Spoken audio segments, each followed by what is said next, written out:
আসসালামু আলাইকুম, welcome back to another new video. সবার কী অবস্থা, কেমন আছেন? আশা করি সবাই ভালো আছেন, সুস্থ আছেন।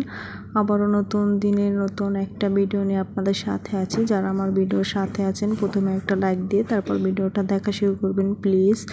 তো এখানে দুপুরের জন্য রান্না করে নিব, তাই প্রথমে সব কিছু একসাথে কেটে ধুয়ে পরিষ্কার করে নিয়েছি। তো এখন রান্নাটা বসিয়ে দিয়েছি। তো ফার্স্টে একটা তরকারি রান্না করব, তাই প্রথমে পেঁয়াজ দিয়েছি আর দিয়েছি সামান্য পরিমাণ আদা রসুন বাটা, সাথে তেল দিয়েছি।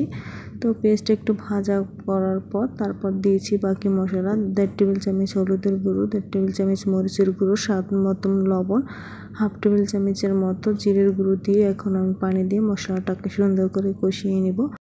তারপর দিয়েছি 1 টেবিল চামচ গরম মশলার গুঁড়ো। তো কোনো এখানে আস্ত গরম মশলা ব্যবহার করব না, সব কিছু একসাথে গুঁড়ো করে নিয়েছিলাম আগে থেকে। তো এই মশলাটা দিয়ে দিচ্ছি, এতে করে অনেক সুন্দর একটা ফ্লেভার আসে। তো আস্ত মশলা দিলে একদমই ভালো লাগে না। তো এখানে দিয়ে দিচ্ছি 2টা সোনালী মুরগি। সোনালী মুরগিগুলি আগে থেকে কেটে ধুয়ে পরিষ্কার করে রেখে দিয়েছিলাম। তারপরে দিয়ে এখন মশলার সাথে সুন্দর করে কষিয়ে নেব, কোনো পানি ব্যবহার করব না। মুরগিটা এক চুলায় বসানোর পর তারপর অন্য চুলায় পালং শাক দিয়ে চিংড়ি মাছ ঝোল রান্না করব। আর চিংড়ি মাছ দিয়ে ঝোল করার তরকারিটা ওখানে বসিয়ে দিয়েছি। তো প্রথমে দিয়েছি তেল, সাথে পেঁয়াজ, কাঁচামরিচ, সামান্য পরিমাণ আদা রসুন বাটা দেওয়ার পর তারপর দিয়েছি এখানে হলুদের গুঁড়ো, মরিচের গুঁড়ো, সামান্য পরিমাণ জিরের গুঁড়ো, স্বাদ মতন লবণ দিয়ে এখন আমি কষিয়ে নিব একটু পানি দিয়ে সুন্দর করে। তো মশলাটা একটু কষানোর পর তারপর চিংড়ি মাছটা দিয়ে দিয়েছি, গুঁড়া চিংড়ি। তো গুঁড়া চিংড়িটা দিয়ে 1 মিনিট কষিয়ে নিয়েছি। তারপর দিয়েছি এখানে পালং শাক। তো পালং শাকটা দিয়ে এখন আমি সুন্দর করে মশলার সাথে কষিয়ে নিব। তো এই শাকটা কিন্তু এভাবে ঝোল করে রান্না করলে খেতে অনেক বেশি মজা লাগে আমাদের কাছে। তো আপনাদের কাছে কার কার ভালো লাগে অবশ্যই কমেন্টে জানাবেন, আর কে কীভাবে রান্না করেন সেটাও জানাতে পারেন। তো এই যে এখানে সুন্দর করে কষিয়ে নিচ্ছি, আর এর মধ্যে শাক থেকে অনেকটাই পানি বের হয়ে গিয়েছে দেখতে পাচ্ছেন।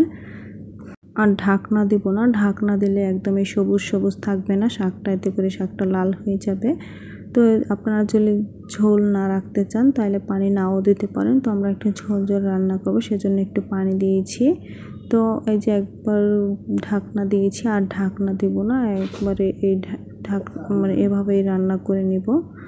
আর অপর পাশের চুলায় মুরগির তরকারিটাকেও এখন লাড়া দিয়ে দিচ্ছি ঢাকনা তুলে। তো এর মধ্যে মুরগিটা মোটামুটি কষানো হয়ে গিয়েছে দেখতে পাচ্ছেন, একদমই মশলার সাথে আর কোনো পানি নেই। তো এখনই দিয়ে দিচ্ছি পরিমাণ মতো ঝোল। তো বেশি একটা ঝোল দিব না, এটা ভুনা ভুনাই রান্না করব, তাই বেশি একটা পানি দিচ্ছি না। তো এখন ঢাকনা মোড়া দিয়ে আবারও রান্না করে নিব। তো এখন 2 চুলায় 2টা তরকারি হচ্ছে একসাথে, আর 2টা একসাথেই হয়ে যাবে, বেশি সময় লাগবে না, অল্প সময়ের মধ্যে হয়ে যাবে।